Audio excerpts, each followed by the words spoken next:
Hello guys, welcome back to my channel. देखिए आज का क्वेश्चन है कि 120 रुपए का भुगतान 10 रुपए, 5 रुपए और 2 रुपए के सिक्कों से किया जाता है। इसके लिए कुल 25 सिक्कों का उपयोग किया जाता है। निम्नलिखित में से कौन सी संख्या भुगतान में उपयोग किए गए 10 रुपए के सिक्कों की संख्या ज्ञात करना है। ठीक है, मतलब कहा क्या जा रहा है कि 120 टोटल सम 120 रुपए है, जिसमें से 10 रुपए के सिक्के, 5 रुपए के सिक्के और 2 रुपए के सिक्के प्रयोग किए जाते हैं। ठीक है, और टोटल सिक्कों की जो संख्या है ना वो 25 है। टोटल सिक्कों की संख्या कितना दिया गया है? 25। ठीक है, तो हमें बताना है कि 10 रुपए के जो सिक्के होंगे ना उनकी संख्या कितनी होगी। तो इस तरह के क्वेश्चन को देखिए कैसे हम डील करेंगे, पहले हम डिटेल में समझते हैं, शॉर्टकट भी बताएंगे। ठीक है, ध्यान से सुनिए। टोटल नंबर ऑफ सिक्का जो बोला है ना, सिक्कों की संख्या वो 25 है, और 25 में 3 है, 10 रुपए का है, 5 रुपए का है और 2 रुपए का है। जब 3 नंबर की अगर हम सम करते हैं ना, ऑड आना चाहिए, तो इसका मतलब क्या है, या तो तीनों ऑड हो, तीनों संख्या ऑड होनी चाहिए, या 2 संख्या इवन हो और 1 संख्या ऑड हो। समझ में आ रहा है?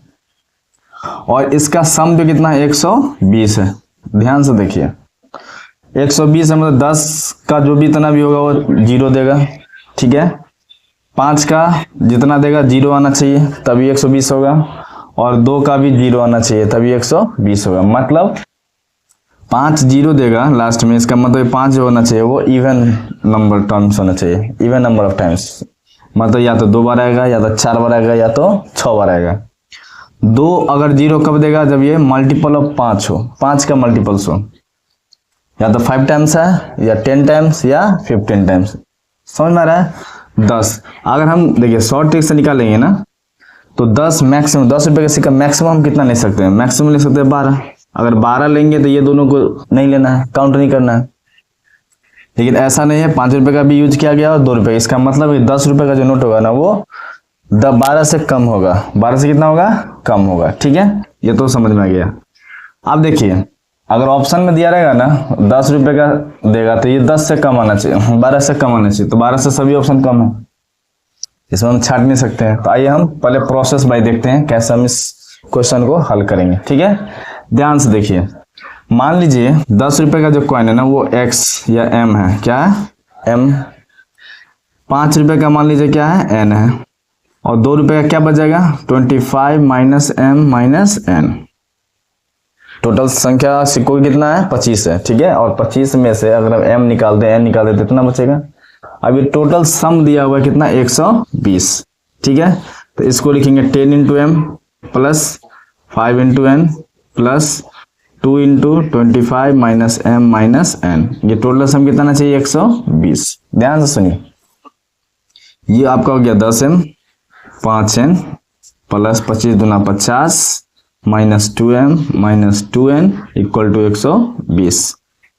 अब ये 10m में से 2m गया तो 8m बचेगा, 5n में से 2n गया तो 3n बचेगा, और ये 50 उधर ले जाएगा तो कितना? 120 में से 50 गया तो 70। ठीक है, अब देखिए हमें 8m प्लस 3n बराबर 70 आना चाहिए। ध्यान से सुनिए, इसको हम इसी फॉर्मेट में तोड़ेंगे। इसको तोड़ने के लिए आसान तरीका है, 70 में आप 8 से पहले भाग दे दीजिए। ठीक है, 8 7 56, 8 8 64, कितना बचेगा? 6। तो देखिए इसको हम लिख सकते हैं ना 70 को, क्या लिख सकते हैं? 64 प्लस 6। कोई दिक्कत? नो दिक्कत। तो देखिए 3n, इसी को और हम सॉल्व करेंगे। 8m प्लस 3n बराबर, इसको लिख सकते हैं 8 इंटू 8 प्लस 3 गुने 2। ध्यान से सुन लीजिए। अब देखिए हम कंपेयर कर लीजिए, ये 8 का है और ये 3 का है, तो देखिए इससे पता चलेगा ना 8m बराबर हो जाएगा 8 गुने 8, 8 से 8 कैंसिल, तो m का मान कितना हो जाएगा? 8। और m हम किसके माने? 10 रुपए का सिक्का है, तो कितना ऑप्शन आ जाएगा? 8। 8 है क्या दिया हुआ? Yes, D option. तो इस तरह के क्वेश्चन को हम इस वे में आसानी से सॉल्व कर सकते हैं। बस कुछ आपको यहाँ पर मेथड अपनाना होगा, तो कोई ज़्यादा हार्ड तो है नहीं। ठीक है, इस क्वेश्चन पर बवाल मचा हुआ है, ऐसा सॉल्व करे, वैसे सॉल्व करे, ऑप्शन से सॉल्व करे, no need to solve option.